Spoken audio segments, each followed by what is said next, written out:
Hola amigos, ¿cómo están? Me llamo Supriya, estoy enseñando español.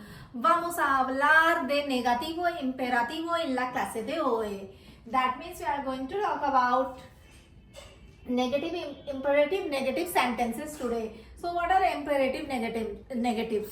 When you give a command in negative sentence, negative form, like do not speak, do not sit, do not walk, do not eat, so that would be negative imperative sentences. So let's see how do we conjugate in this, and it is like simpler, much simpler to remember. So again there are going to be four forms, like tu and ustu for you, usted for you with respect, vosotros for you all, and ustedes for you all with respect. So for tu form we are supposed to take the third person, like usted form conjugation of imperative affirmative. So what was the usted form conjugation for imperative affirmative? That was for AR ending verb, for like any verb, first person conjugation, and replace that O with E in case of AR ending verb. So it was hable. So just remember it like this. For AR ending verb, ending would be E, and for ER ending verb, ending would be A, because, and for IR also ending would be A. But here comes the main thing, like you are supposed to match the ending of present form conjugation indicative mood. And what was that? For tu form it was hablas, so it would be hables. For usted form it was habla, so it would be just hable. And for vosotros form it was hablais, so it would be hableis. For ustedes form it was hablan, so it would be hablen. So simply, like for every pronoun, like you use the present form conjugation, but A is replaced with E. Instead of A you have used E. Hablas, instead of hablas it is hables, habla it is hable, hablais it is hableis, and hablan has become hablen. So that will become your negative imperative. Same thing for comer, it would be comas. For comer, two form conjugation was comes, so it will become comas. Then come will become coma. Then comais for vosotros. Then coman for ustedes. So it is very simple. You just have to remember the ending. You have to match the ending with present tense conjugation,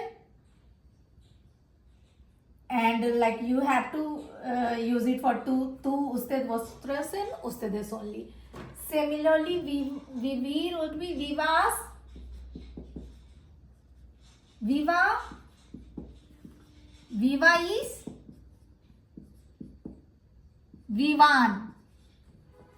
And for like irregulars, the same rule will apply over here too. So poner, for poner, usted form was in affirmative case, imperative affirmative case. Usted form for poner was ponga. So you will take ponga and match the ending of present tense. So tu form would be pongas. Pongas, then ponga, usted, ustedes. Ustedes would be pongais.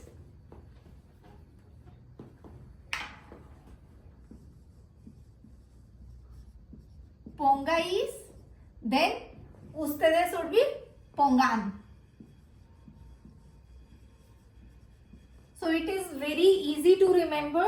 Like you just have to remember the endings of present tense conjugation, and then you have to remember the imperative affirmative usted form. And then you will be able to conjugate these.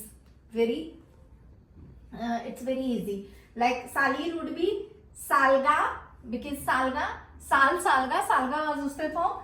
Salga is salgan.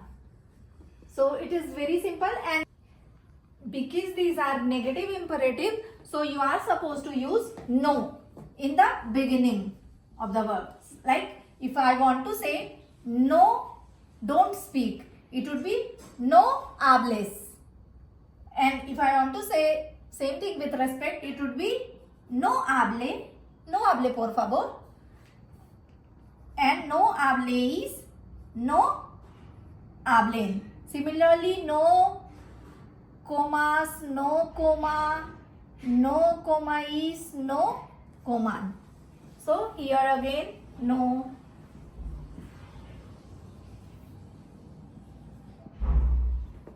And like in case of reflexive verbs, if you have to add the reflexive pronoun between no and the verb. Like if I want to say don't you worry, that would be no te preocupes, because preocuparse is AR ending verb. So AR, I will follow the like same conjugation preocup. Instead of A, I'll use E, so it will become preocupes. No te preocupes.